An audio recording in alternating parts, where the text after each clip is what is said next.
సంబరాలు అంబరాన్నంటాయి. వరంగల్ పోచమ్మ మైదాన్ సెంటర్లో సీఎం రేవంత్ రెడ్డి చిత్రపటానికి పాలాభిషేకం నిర్వహించారు.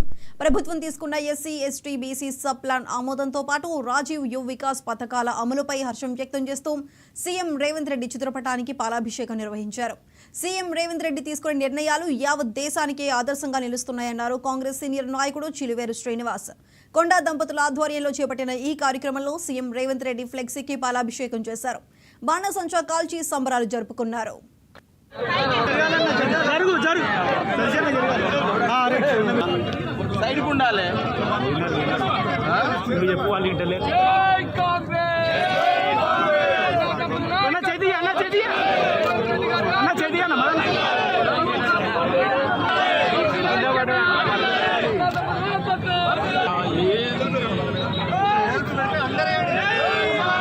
వహించినటువంటి గౌరవ ముఖ్యమంత్రి వర్యులు రేవంత్ అన్న గారు మరి ఏ అసెంబ్లీలో భారతదేశంలో ఉన్నటువంటి ఏ రాష్ట్రాలలో కూడా ఏ అసెంబ్లీలో సొంతగా తన మంత్రివర్గాన్ని విస్తరించి ఈరోజు ఏకగ్రీవ తీర్మానం చేసి దళితులకు రిజర్వేషన్ అమలుపరిచినటువంటి గొప్ప నాయకుడు మా రేవంత్ అని నేను తెలియజేసుకుంటా ఉన్నాను.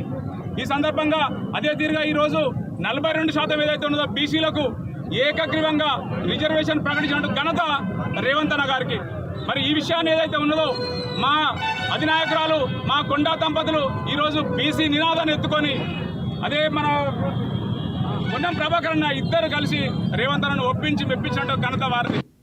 కొండా దంపతుల నాయకత్వం, కొండా దంపతుల నాయకత్వం.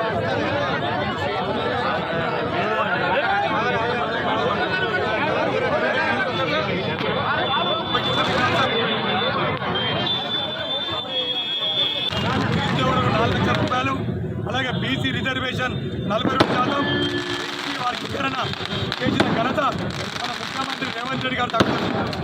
రాహుల్ గాంధీ గారు మన తెలంగాణలో ఎక్కడ మీకు బహిరంగతలో పెట్టిన ఇలా తెలంగాణ ప్రజలకు సంక్షేమ ఉన్నాయని చెప్పారు. ఇలా ఎస్సీ వర్గీకరణ కానీ బీసీ రిజర్వేషన్ కానీ రాజీవ్ యువ వికాస్ అనేక రంగాలలో ముందుకు పోవాలని వారు రాహుల్ గాంధీ గారు ఏదైతే చెప్పిందో రేవంత్ రెడ్డి గారి నాయకత్వంలో మంత్రివర్గ సహచరులు అందరూ కూడా క్యాబినెట్లో తీర్మానం చేసి అసెంబ్లీలో తీర్మానం చేసినందుకు మన పోచమ్మ జంక్షన్లో పెద్ద ఎత్తున సంబరాలు పాల్గొన్నారు.